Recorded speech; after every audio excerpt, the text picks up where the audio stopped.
how to draw small distant people with either pencil, pen, or watercolor. So my advice to anybody is do not start with a head first. So what we're going to do is draw a couple and a child. The simplest way to do it is start with a carrot shape, so thicker on the top and then fade down.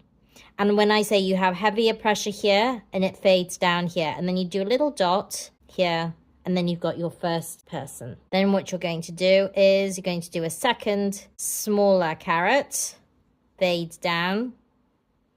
And this time, if you want, you can give the person longer hair. So you don't just do a dot, you just cover the shoulders as well. So now you've got a little couple in the distance.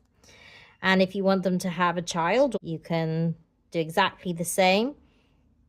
If you want them to hold hands, you can put a little line there. And if you want them to have a dog, you can just do a little oblong, 4 little legs, a little dot, little tail. And imagine you've got shadow coming here. So that's your first couple. If you want to do a group, never ever do the same size, shape, and height. Always start with the body. So you're just doing carrots again, little heads. Oh, I did the head first, sorry. And you can do it in the distance, put some shadow around, and then you've got a crowd. The thing is, what I would do is not, 1, do even numbers. So I've got 4 here, and 2, you've got separation. So you've got space in between all of them. So what I would do is, so you're overlapping. So you've got 1, a lot, and some uneven figures, and 2, they're different heights, and they're overlapping. Okay, so some have spaces in between, some are overlapping. What are we going to do next? So this is pencil. Now we're going to do ink. We're going to do exactly the same. So this time we're going to do slightly bigger figure. And you can do some legs. You don't have to do it as a carrot. You can do the body here. So there's a little sort of rectangle shape. And the most important thing is, unless of course you're Lowry, you want to have an even leg. So one is longer than the other. It will give them movement. You can do a little dot for the head. Now remember, don't go too big because aliens have not landed and that they are not going to, people always seem to do the head too big. And that's why I say start with the body and the head, then just do a little dot for the head. Then again, we're going to do, look, they're holding hands. Isn't that cute? And shorter leg. You can make it scratchy. You can do a little dot like that. They could be 2 friends walking along. If one's got longer hair, you can bring that down here like that. And then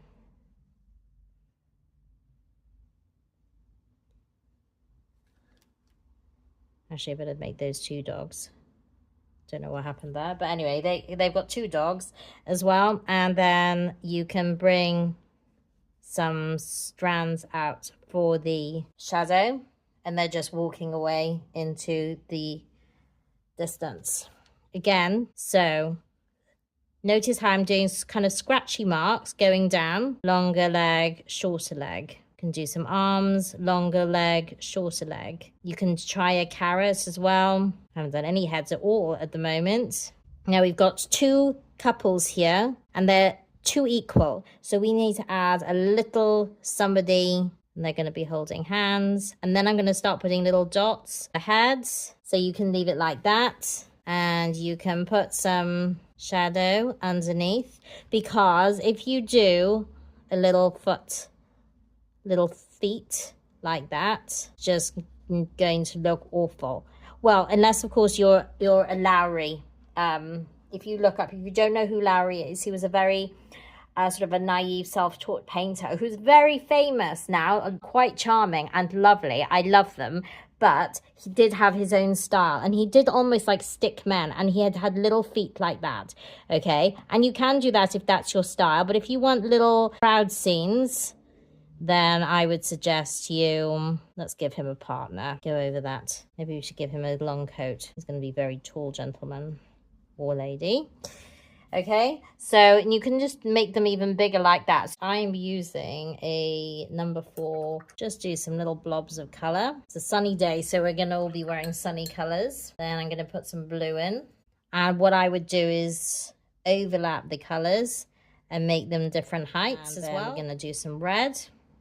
And also the beauty of this is, doesn't matter if you overlap and they bleed into each other, because that actually gives the movement. Either dark purple, or you can mix a little bit of Payne's grey, or in fact dark brown. Anything neutral, basic. So I'm going to use a little bit of Payne's grey. Just add some legs. So do you remember what I said? One short, one long. Just do little dabs for the heads. And you can do longer if you want longer hair, or dots for the shorter hair. Again, you can sweep across and you have, voila, a crowd scene in watercolor. And you can do watercolor all in one color, or you can do different colors, but don't worry about making them overlap, making them merge, because it gives them movement, and practice makes perfect.